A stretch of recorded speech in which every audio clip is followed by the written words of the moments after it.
By 1945, the Nazis were on the run. The Allies were flying high and about to roll over Germany's flat western borders. But in the deep southern heartland of Hitler's Reich loomed the threat of the unknown. Fears grew of a last-ditch Nazi fightback in the Alps.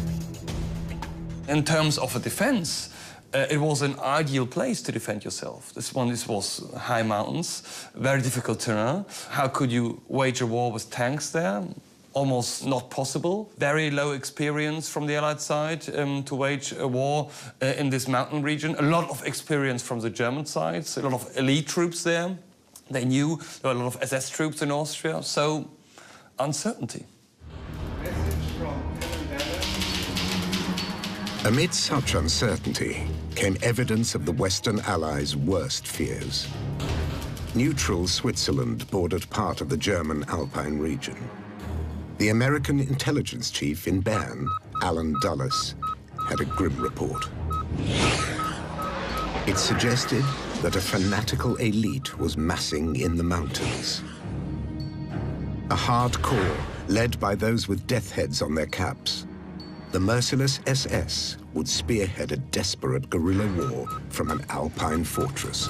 It was the very fact that the Bavarian and Austrian mountains seemed to lend themselves so well to guerrilla warfare that this horrible idea, because it represented a nightmare for Allied military strategists, that this horrible idea started to gain currency. The horrible idea was an ultimate nightmare for the advancing Allies. An Alpenfestung, or Alpine fortress, extending into northern Austria. Defended by thousands of troops, steeling themselves for a final do-or-die fight for the fatherland. Their fingers on the triggers of an arsenal of secret weapons hidden in crags and crannies. At this time, in January 1945, they didn't know what was going on when they entered Germany. And they were taken by surprise by the Battle of Bulge, was a German counterattack in December 1944. And they didn't expect that. So the question was, yes, we have won the war. This is clear. But, I mean, are we able to cross the Rhine? Are there some secret weapons still? Is there somehow a secret counterattack prepared? So it was all uncertain. Uncertainty and fears of so-called wonder weapons were understandable. The Germans had already developed ballistic missiles and jet planes. And other, more fearsome, more destructive horrors were on Nazi drawing boards. What the Allies decided to do was to be prudent, to assume, given Hitler's nature, given the fanaticism of the SS and the fact the SS probably controlled the German state by then, to prepare for the worst. The Alpine Redoubt was the worst. It was the worst case scenario that anyone could imagine, and they felt they had to prepare for it. Some tunnels and bunkers had already been excavated in existing salt mines. Even today, the crumbling remains of the would-be Alpine fortress are well hidden. One tunnel complex near the Austrian city of Salzburg was to be the command center of the Nazi Alpine fortress. Such tunnels were also used to build planes and rockets, as Allied bombing reduced conventional German factories to rubble. This is where, according to the plans for the Alpine fortress, the high command of the SS would have been situated, led by Himmler. Himmler's documents in Berlin were already packaged and addressed. The complex extends over 6,000 square meters, and the plan was for 22,000 square meters. As well as bunkers below, the Germans seemed to be amassing manpower above. Senior Nazis gathered in the Alps. SS Chief Heinrich Himmler's deputy, Ernst Kaltenbrunner, moved back to his native Austria, to a villa above the spa town of Altausee. Himmler named him commander-in-chief of all forces in southern Europe. He would coordinate the Nazi fightback from a region he knew well. He was somehow in charge of the secret police and the political police, so he was quite a very important figure in the SS world. Another influential Austrian SS man was lurking in the Alps. The presence of SS commando leader Lieutenant Colonel Otto Skorzeny was yet more evidence of an Alpine fortress. Otto Skorzeny was Austrian by birth and was a weird figure with almost no military training, but he was very clever to establish himself in the SS world. At this time of the war, in April 1945, he was in command of what we call the Special Forces, the SS Special Forces, the command units. And he was able to withdraw two of his command units from the Eastern Front to Austria. And this should have been the core of the defense force of the Alpine fortress. The region bordering southern Bavaria and Austria was already riddled with old mining tunnels. Some of them were extended and used to build weapons. Schwaz is the site of old Austrian silver mines near the German border.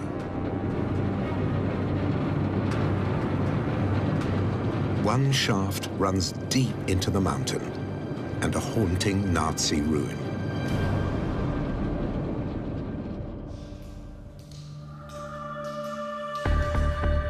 The dank, dark subterranean world is usually off limits to visitors.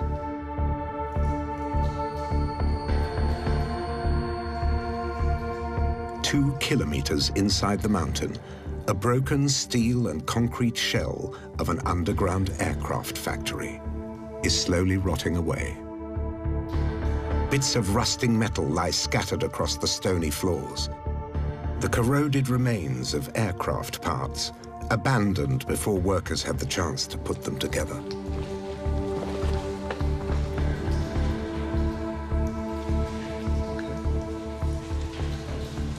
The whole complex is in entirely the same state as it was when it was left, following the detonation at the time.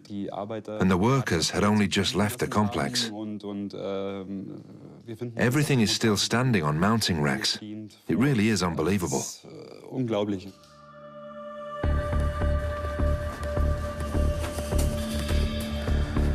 Deep underground, far from the threat of Allied aerial bombing, the old mining tunnels were ideal places to build weapons.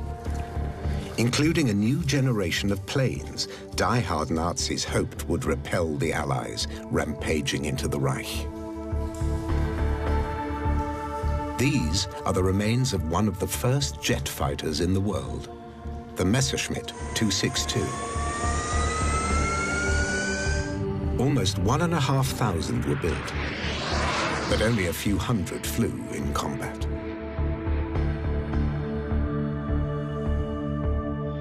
The Germans had also developed a jet-powered bomber.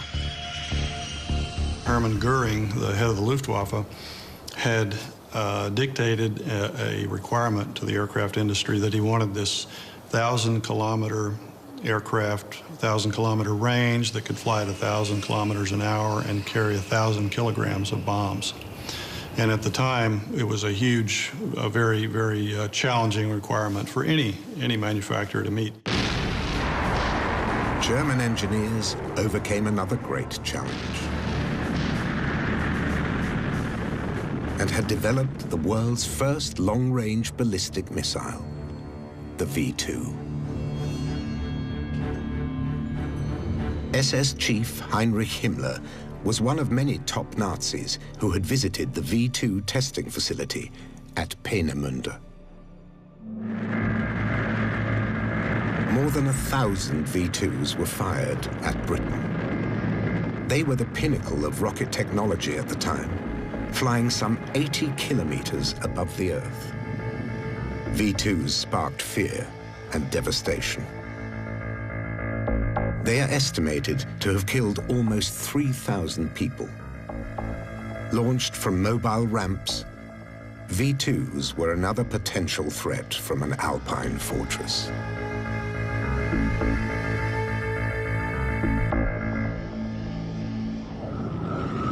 And there was another, even greater horror emerging from Nazi drawing boards. A longer-range version of the V2, dubbed the America rocket. Such horrors were the brainchild of Nazi engineers like Werner von Braun. With Allied invaders closing in around them, in early 1945, they were redirected south to the so-called Alpine fortress. Von Braun was ordered to go to the Alps, so we received an official order to leave Peenemünde. So we didn't flee, but it was requested that we go to the Alpine fortress in the south of Germany. The original plan was, which we had never believed, to continue building V2s down there. The Nazi Germans may have had a technological advantage, but they were vastly outnumbered by conventional planes, tanks, and troops. German airfields and factories were overrun. In central Germany, the advancing Allies found the remains of another wonder weapon. A menacing bat-like jet fighter bomber, partially made of wood. Looked sexy and looked efficient and fast and menacing. It was a unique configuration and a unique shape, advanced technology, jet-powered interceptor, faster than anything the Allies could field. The Horten H-9 was also covered in carbon and plywood, making it more difficult to detect by radar. It was perhaps the world's first stealth-type aircraft.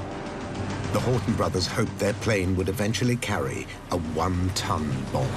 If the Horten 9 could have been put into production, perhaps even fitted it with rockets, unguided rockets that they could use used against the bombers, I think all these things are quite possible. And fielded in significant numbers, it would have been certainly faster than the Allied piston-driven airplanes, and it could have had a significant impact on the air war.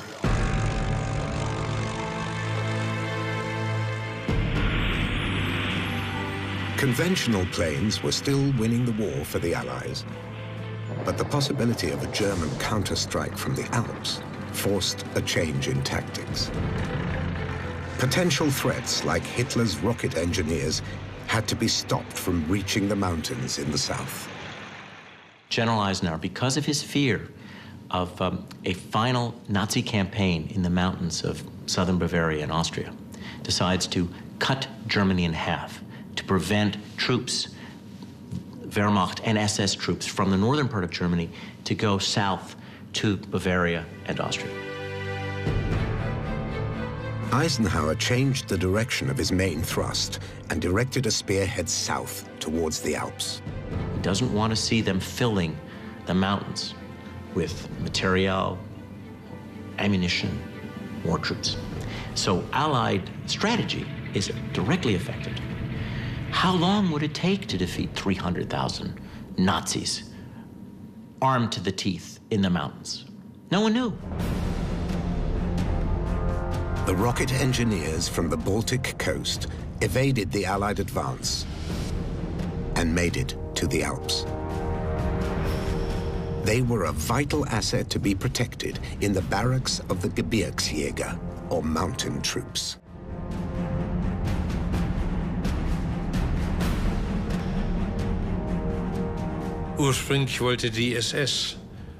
Originally, the SS had planned that we all moved into the barracks. They wanted to concentrate us all there. But then one bomb could have killed the entire team. So this convinced the SS commander that we should disperse across the country. Rocket engineers were not the only assets moved to the relative safety of the Alps.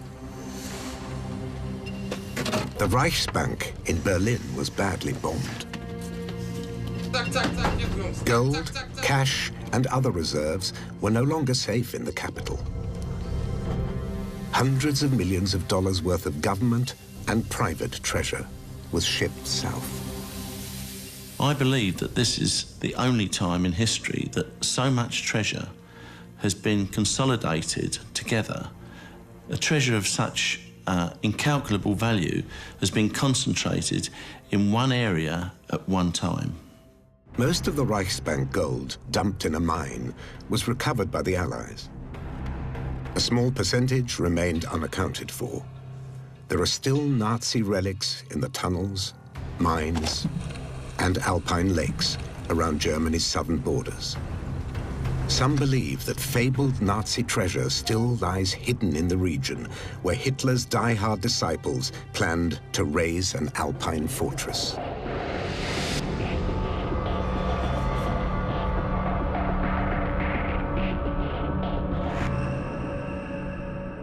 Some tantalizing tales of Nazi treasure are based on supposed eyewitness accounts in the last days of the war.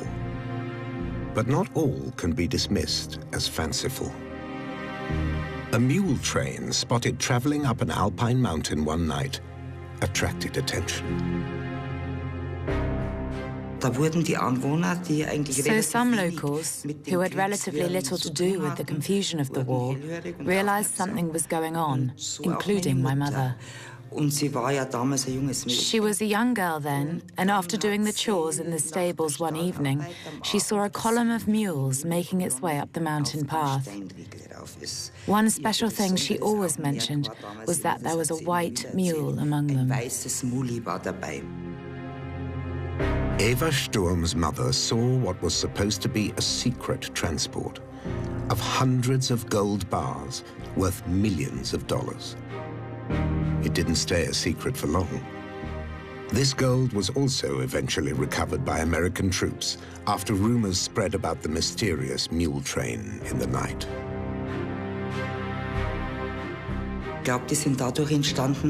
I think the rumors started because there were a few forest workers who saw these bags. So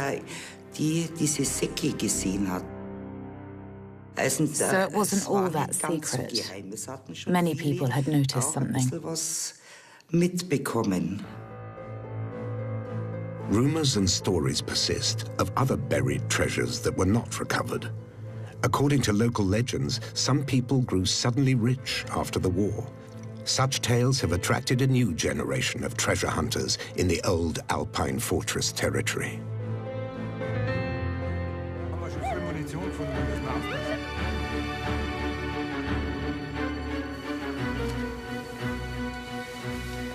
Oh, there's something here. We're at the end of our expertise here. We need someone to help us. A bomb disposal team confirmed that they were right to be cautious. Jürgen and fellow treasure hunters found a cache of live rifle grenades.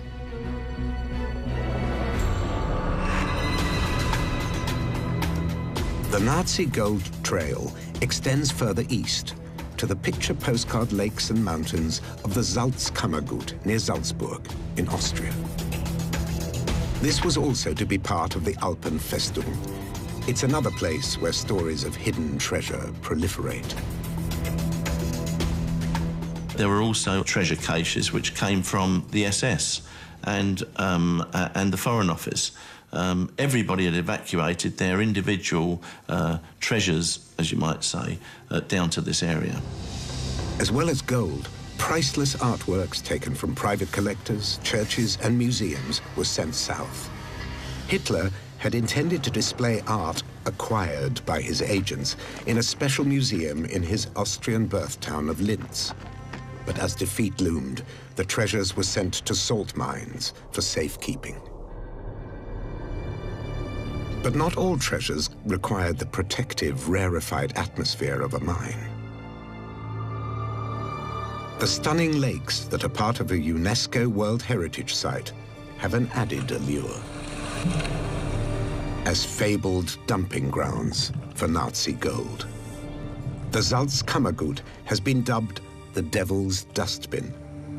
Nazi relics have been recovered from the Grand Lakes, like this sign that proclaims Nazis enjoy visiting here. It probably adorned one of the many local inns, until such advertising suddenly became unfashionable in 1945. One of the many alluring stories surrounds the deep, remote lake Toplitzsee.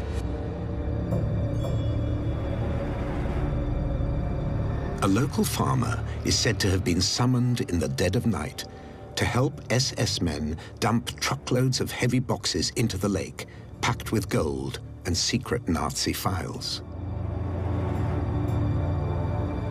Such alleged eyewitness accounts sparked a kind of gold rush. Divers dreamt of scooping up a fortune. But alpine lakes are dangerous. At least 2 divers have drowned in the Toplitzsee, its dark waters full of snags and hidden obstacles. But in 1987, it seemed that the deadly risks were worth it. A breathtaking treasure was apparently recovered from the treacherous mud by a local dive expert, Gerhard Zauner. We dumped it in the Toplitzsee and then recovered it and had it confiscated. 3 days later, they realized it wasn't gold. It was a glittering example of Gerhard Zauner's mischievous sense of humor. The gold ingots were bars of bronze, but his hoax proved to be a 24-carat sensation. We were given it back, but there was a massive media reaction. Gold found in the Toplitzsee. It went round all of Europe. The fake gold features in a display in his dive shop, along with a huge range of Nazi and other relics recovered from the lake. He's found everything from medals to a working anti-aircraft gun, but no gold. And yet, another kind of treasure has been found in the Toplitzsee. In the 1980s, biologist Hans Fricker ventured deep into the lake, searching for a wealth of wildlife. The biologist discovered a previously unknown worm, but that's not what made headlines. The lake yielded an intriguing wartime secret: bundles of British pound notes, perfectly preserved in the oxygen-deprived mud and water at the bottom. It was the second time that British banknotes were found in the Toplitzsee. I knew that the Austrians had apparently cleared out the lake as part of the recovery of a German diver in 1963. So I was amazed that we still found these huge amounts of money down there. Perhaps that's what was in the boxes a local farmer claimed to have seen when he allegedly helped the SS dump them in the lake. A printing press had also been recovered, relics of Nazi attempts at economic sabotage. They were targeting the British economy system, the British money system. So the whole idea behind that forged banknotes was to cause inflation in Britain. The banknotes were forged in the Sachsenhausen concentration camp. As well as counterfeit currency, Nazi victims were also forced into working on underground missile factories. Nordhausen, or Dora Mittelbau, was one of them. It wasn't in the Bavarian Alps, but in the central German Harz Mountains. When American forces liberated the camp, only a few victims remained. The rocket engineers they were enslaved to serve had fled south to the so-called Alpine Fortress.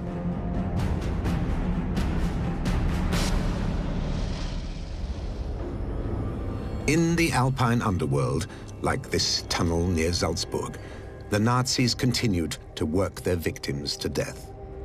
A memorial stone and graffiti, testament to the horrors that were once inflicted in the tunnels, usually locked up and largely forgotten.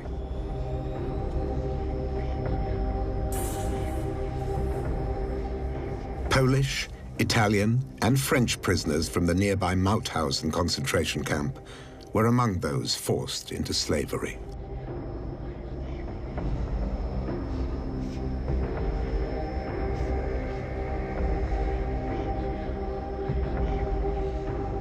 Few survived, and fewer still lived to bear witness to the human cost of the Nazi Alpine fortress fantasy.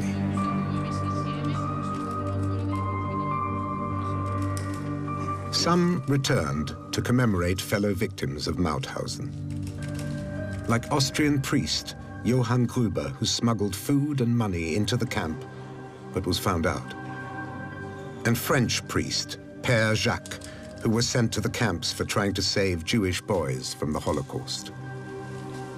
Both were unable to save themselves, but fellow prisoner Jean Monin managed to hold on to life.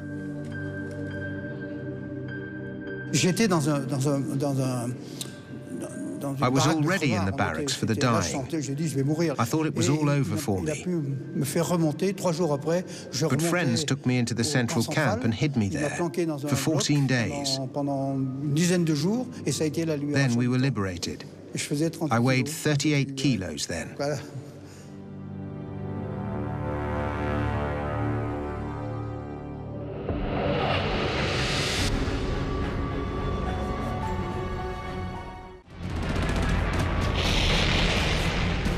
Mauthausen was one of many horrors that the Western Allies and Russians would uncover as they advanced into what was left of Hitler's Reich.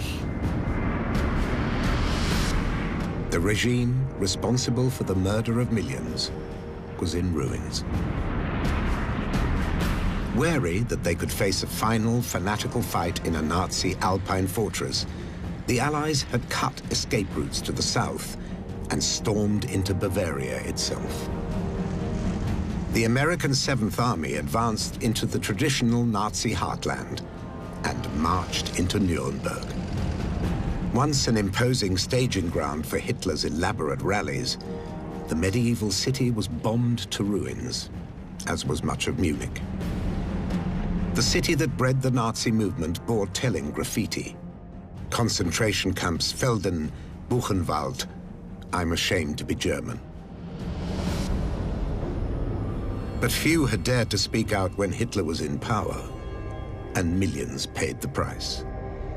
Dachau was the first concentration camp established under Nazi rule. The survivors were liberated. The oppressors became the oppressed, hunted down and forced to answer for their crimes. Others, like Adolf Eichmann, who played a key role in planning the mass murders of the Holocaust, retreated into Austria. Before he died, a fellow Nazi who worked with SS deputy Ernst Kaltenbrunner recalled a lakeside stroll with Adolf Eichmann. He complained to me that Kaltenbrunner hadn't received him and had presented him with a roll of sovereigns, English gold coins, through an adjutant. Eichmann said, "I don't give a damn about that. I have my own. I want orders on how to proceed." He was one of the few who really believed in the Alpine fortress. The Allies cautiously closed in around what they thought could be the dreaded Alpenfestung, or Alpine fortress. South of Austria, the German garrison in Italy surrendered. Time was running out for senior Nazis hoping to make a last stand or desperate escape. The Allies continued their advance around the mountains where fanatical German forces might fight a final battle. But for important Nazis like Adolf Eichmann, there was no Alpenfestung in which to hide. He was captured, but later escaped. Others, like Himmler's deputy, Ernst Kaltenbrunner, used the threat of an Alpine fortress as a bargaining chip.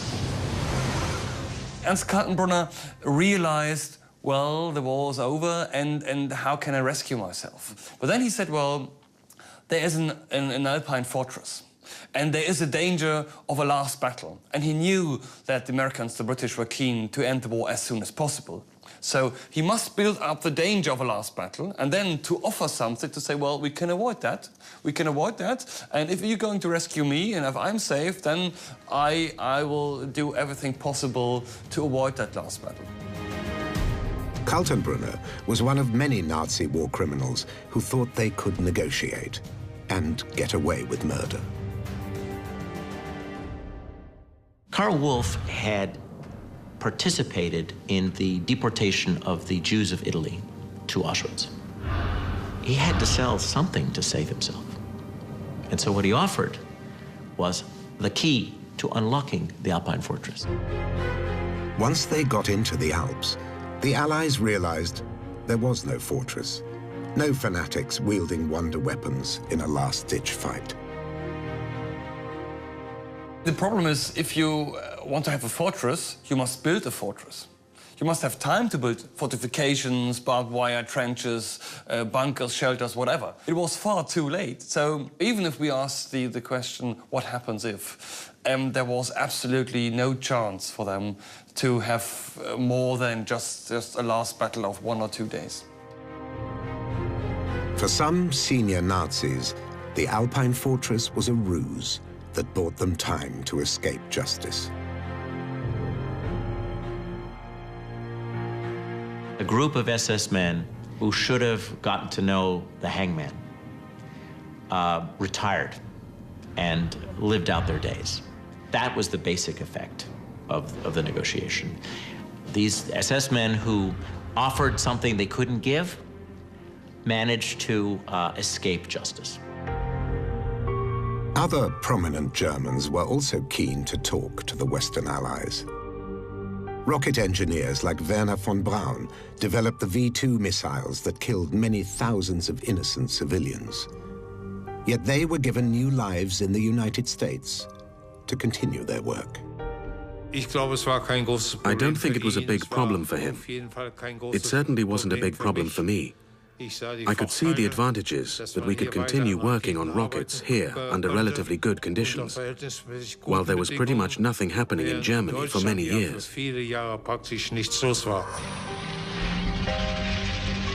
The Germans had run out of manpower, materials, and perhaps the will to mount any kind of meaningful resistance in the Alps.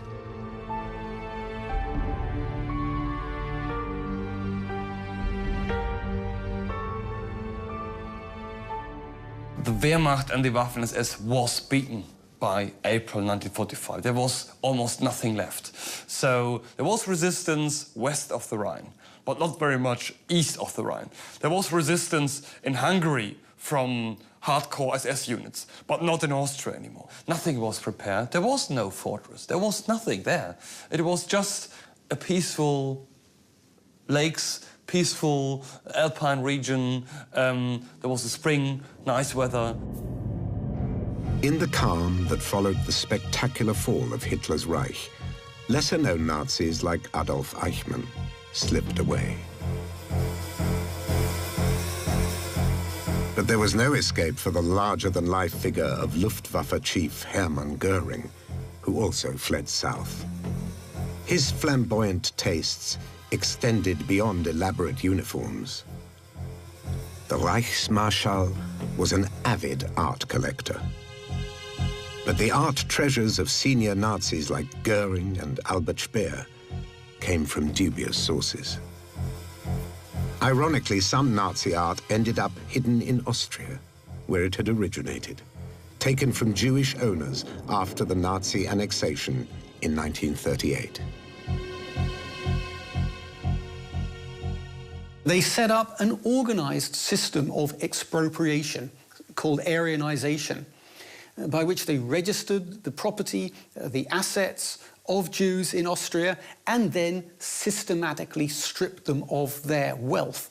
Now, the art collections were part of that asset stripping process, and German art dealers moved in and removed systematically, metaphorically speaking, at gunpoint, the art collections of Jewish art dealers and art collectors. Thousands of artworks destined for Hitler's Führermuseum were recovered from an Austrian salt mine. Himmler's deputy, Ernst Kaltenbrunner, was also extracted from his Alpine hideout. He was tried for war crimes and hanged in October 1946. According to some accounts, a large quantity of gold was found hidden in his Alpine villa. SS commando leader Otto Skorzeny was also captured. He's also said to have had a hoard of Nazi gold.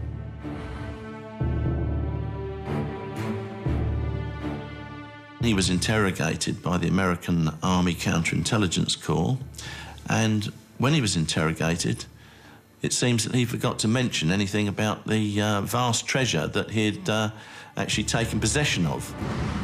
The SS Major is the subject of many intriguing tales. One says he was sent to France in search of the Holy Grail.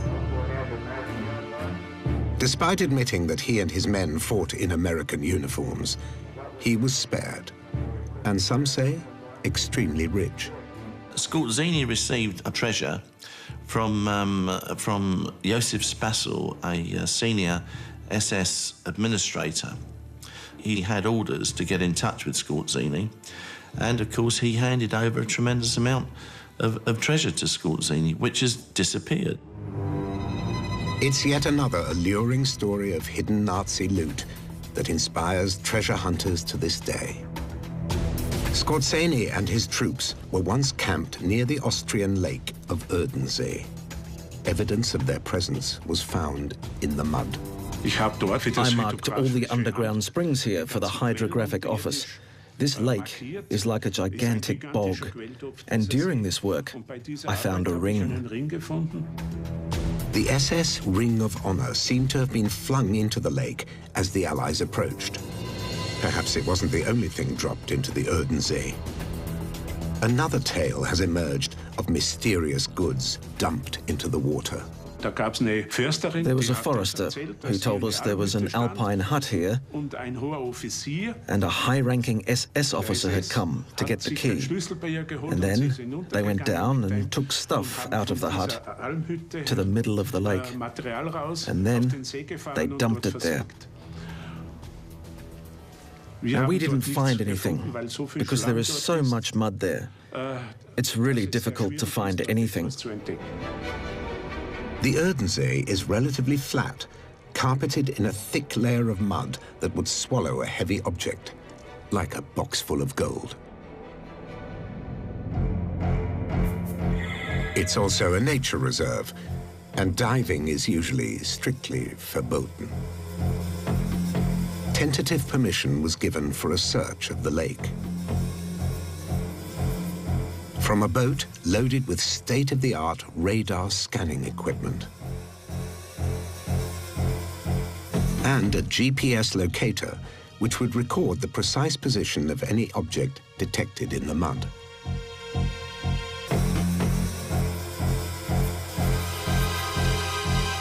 A radar map of the lake floor revealed a box-like shape in the mud. Was this Otto Skorzeny's gold?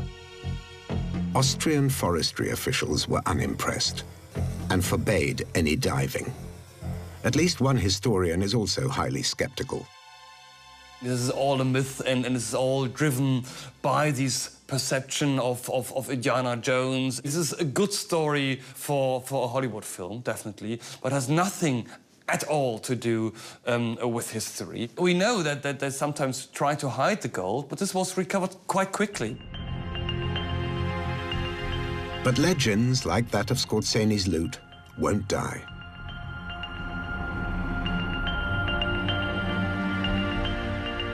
If a fortune in Nazi gold was dumped in the lake, perhaps it's already been recovered and spent. After the war, SS commando leader Otto Skorzeny left his native Austria for good, to enjoy an apparently wealthy life. Skorzeny was put into a prisoner of war camp. He was there for approximately 3 years, I believe, 2 or 3 years. And ultimately, he just walked out of the prisoner of war camp and disappeared until he resurfaced in Spain in 1950 at which point he seemed to be much richer than he had been previously. Otto Skorzeny was interviewed at his holiday home in Mallorca in 1973. Ruled by the fascist dictator Franco, Spain was a safe haven for unrepentant Nazis.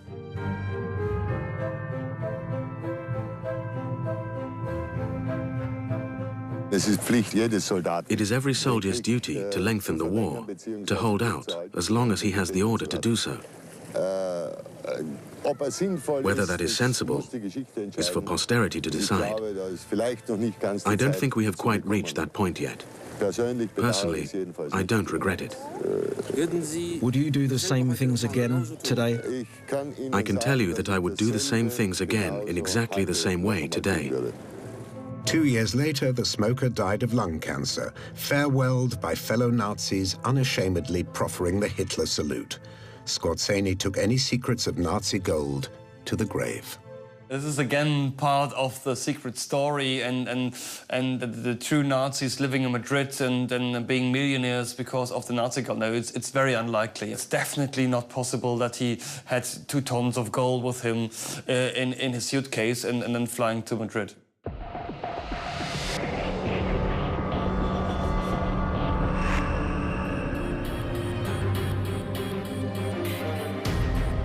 Back around the German Alpine town of Garmisch, the hunt for fabled Nazi gold goes on.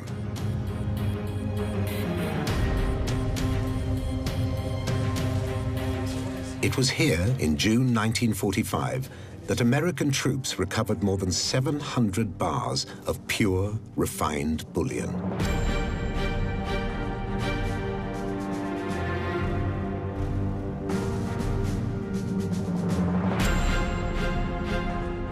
The hoard was worth hundreds of millions of dollars.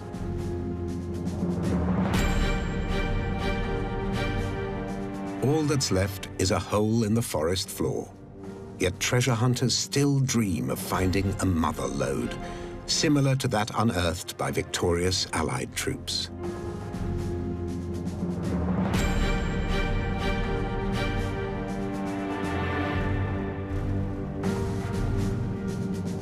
The riches that were recovered were transferred to a special Allied commission. A lot of the treasure was found in the 1940s, but an awful lot of treasure just disappeared. Some of it was stolen, some of it may very well be still there. And somebody, one day, might just find some of it. It's a prospect that continues to tantalize treasure hunters in the hills and lakes of the Alpine region, once thought to form an Alpine fortress. But the Alpenfestung was a myth. There was no fortress and no heroic last stand in the mountains of Germany and Austria. Like the Alpine fortress, the legends of Nazi gold also seem to be no more than a myth. Yet the scouring of crags and crannies goes on. German and Austrian lakes have produced a variety of Nazi relics. Tons of wartime detritus have been recovered from the deep waters of the Toplitzsee. Bombs, mines, and rockets, but no boxes of gold. You don't put a gold treasure into a deep lake because it's just impossible to recover that thing. So it's very unlikely, very, very unlikely that in some deep Austrian lakes they're still waiting something for us.